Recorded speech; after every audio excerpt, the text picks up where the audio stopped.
El Pere va explicar les coses que feia, a mi m'agradava molt el que feia el Pere.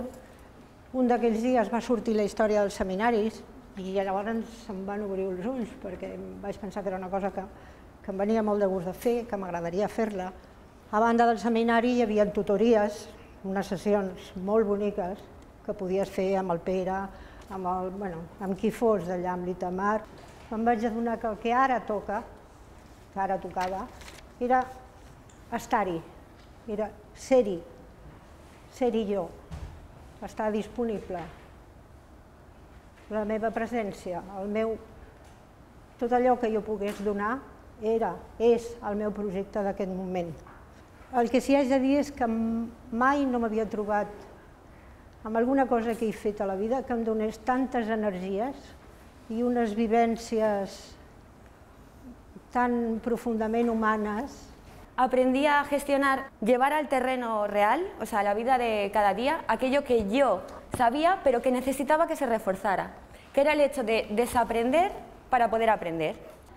Y a día de hoy ese proyecto ya no es virtual, va a ser un proyecto, un metamodelo para la atención, la detección precoz, el tratamiento en todas las fases para el Alzheimer. Y salgo del seminario con una beca para un máster en desarrollo organizacional y consultoría de procesos. Voy a hacer el acceso a la universidad para mayores de 25 y la carrera de humanidades para poder fusionar estos conocimientos que me han dado y emplearlo en el bien común.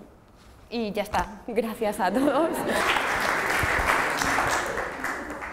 Abans de començar els seminaris, fa així com un any, quasi un any i mig, jo vaig començar a treballar en una empresa. Jo em dedico a comunicació, màrqueting i tal. Aquest canvi que es volia fer a l'empresa, que era un canvi tecnològic, era com la punta de l'iceberg. Allà vaig arribar al primer seminari, va ser fascinant, m'ho vaig passar molt bé, vaig descobrir el meu ADN, el que em guia, que a les empreses, si tenim objectius filosòfics, els podem acostar a la realitat i fer que passin coses, que responguin a aquests objectius, però que portin les coses a la realitat. D'alguna manera, jo en aquell moment quería solucions. En comptes d'això, el que vaig rebre de tots vosaltres va ser una cosa molt més valuós, que és dir, no hi ha una recepta, tu fes el que hagis de fer. I sí, vaig fer coses, vaig tornar a l'empresa i vaig dir, va, vaig a proposar una cosa, vaig a parlar amb aquell, que no hi parlo mai, a veure què m'explica. Primer el canvi parteix de tu, després, si vas trobant aliances, pots aconseguir que aquest canvi teu es converteixi en moviment al teu voltant, torna a tu, canviant-te.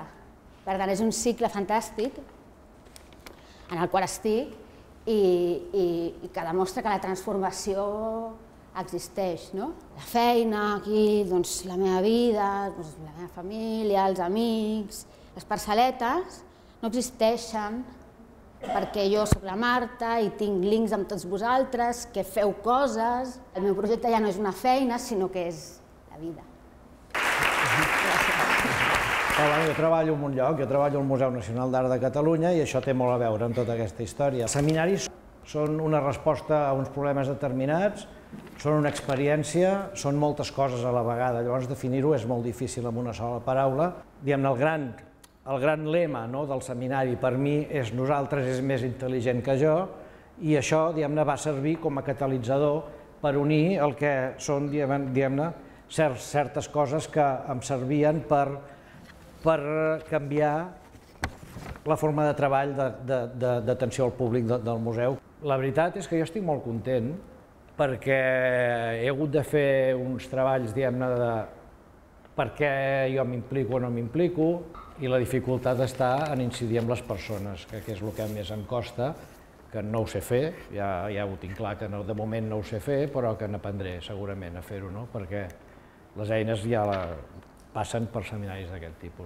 Yo participé en los seminarios en el 2008, salí de ahí con una confusión que ha salido aquí también muy grande. Ahora cada uno está con sus conceptos, intentando de introducirlo en su día a día y bueno, es que es muy difícil porque ahora nos chocamos con mucha gente que no está acostumbrada a pensar no convencional. A raíz de eso habíamos pensado de crear esta comunidad, una comunidad abierta a todas las personas que quieren aplicar el pensamiento no convencional en su día a día. Nosotros pensamos del nombre Be a Dolphin o To Be a Dolphin, sea un delfín, porque en los seminarios siempre sale la metáfora del delfín. Entonces, ¿qué hacen los delfines? Ellos saben leer los síntomas, saben pensar, sentir y actuar al mismo tiempo, simultáneamente. Saben cuándo tienen que saltar a la siguiente ola para seguir disfrutando.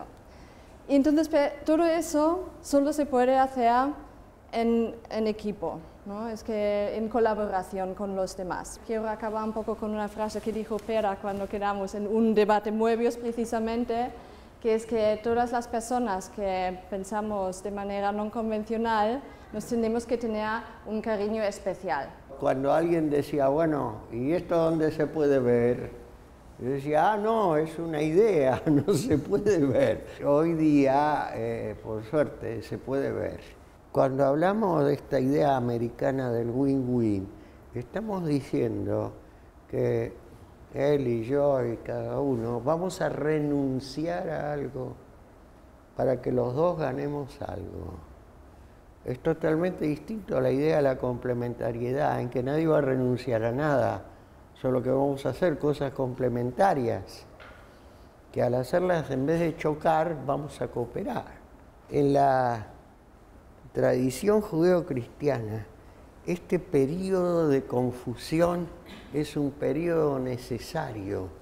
De una época que termina, se pasa a otra época.